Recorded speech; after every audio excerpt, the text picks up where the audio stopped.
time announced. Texans, Chiefs, 3:30 Saturday. What is going on, everybody? Welcome back to a brand new episode of TheLead Houston, where it's all Houston all the time. You're never going to find anybody with more passion speaking about your favorite Houston sports teams than this guy right here. Astros, Rockets, Texans. I try to do it all. So go down in the comment section. Let me know. I know y'all are still crazy and lit from that previous game, Texans fans, but it is now time to turn the page because this coming week on Saturday, we will be taking on the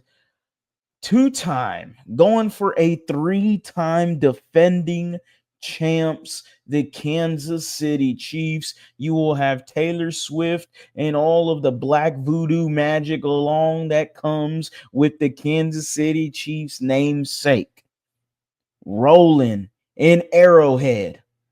And you're looking at a 30-degree to 25-degree weather. Not going to be pretty. Luckily for us Houstonians and lucky for the Texans, it's been sub 50 going on here in Houston. So with that being said, the Houston Texans had a magnificent, amazing beatdown of a game on Wild Card Saturday where the Texans dominated the Chargers 32-12. This time, any of the deficiencies that you had in this first game against the Chargers, some of them being the slow start from the first game, none of that can happen going against the Chiefs.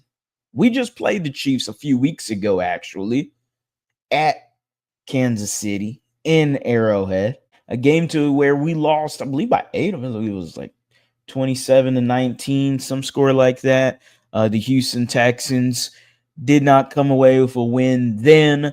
Hopefully trying to change things now with how the offense played. It has to give you some hope that this Texans team is hopefully hitting the stride.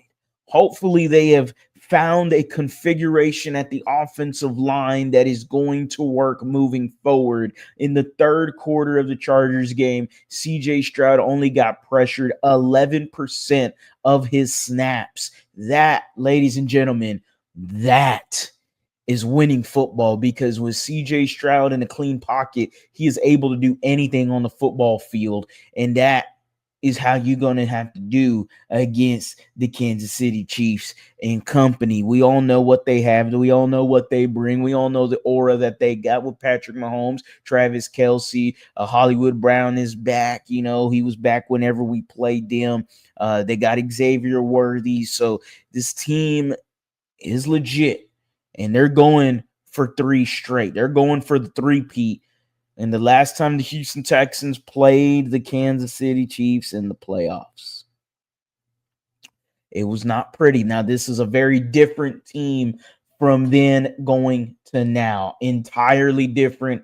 Whole team is flushed away. I don't believe there's anybody on that same team besides John Weeks and Kaimi Fairbairn. So the Texans will be taking on the Chiefs, 3:30. Saturday. Make sure, be there, be square, be sure you're watching, sit down, do your thing. Or if you really want to get lit and get rowdy and go crazy, you come to Tejas Brewery with myself and the rest of the guys. Like last time we played the Kansas City Chiefs, we only lost by a touchdown. The same thing, and hopefully a different result. The same thing will be happening. We'll be going to Tejas Brewery for the watch party. Myself, Ruben, Mr. 713, AD from Htown Rundown, and Garrett Houston Stressins. All of the guys will be there. We'll be live streaming the event, and we will be there live and rowdy. And make sure y'all bring us a beer, because, man, this is going to be a fun one. The Houston Texans are in the divisional round, and I am telling y'all right now, they have a great chance. They do. They have a really good chance. I just feel better about the Chiefs than I do the Ravens. The Ravens just look like a team that just have the Texans' number since the beginning. Since day one, they've had our number. And it just doesn't seem like D'Amico Ryans and his defense can really game plan against Lamar Jackson, even though they did a pretty good job just last year against him in the divisional round for a first half. The second half obviously got away. The Houston Texans cannot afford any of that going to Arrowhead. They cannot afford slow starts. They have to have this offense ready at the start of the game, and it has to be for 4 quarters. The same type of defense that was playing this last game has to show up again in Arrowhead, and this is a big deal because Derek Stingley, Kamari Lassiter, them two guys have to have the same game, and I got no issue with Derek Stingley. He's going to do his thing. Lassiter's a rookie. You know Mahomes is going to try to attack him as much as he can. Travis Kelce is there. You got to figure out what he's going to do in some sort of capacity. Don't forget the backup tight end as well. He had himself a really solid day, actually a really solid season. The Chiefs have a lot of weapons. I understand that. A lot of guys, a lot of offense. Andy Reid and Patrick Mahomes, that's just enough offense for any NFL team. But we got DeMeco Ryans and company. And we got C.J. Stroud looking like 2023 C.J. Stroud. We got Joe Mixon running the ball the way he running. The defense doing their thing, making noise, being rowdy, swarming to the football, making sacks, creating turnovers, and taking them back to the crib.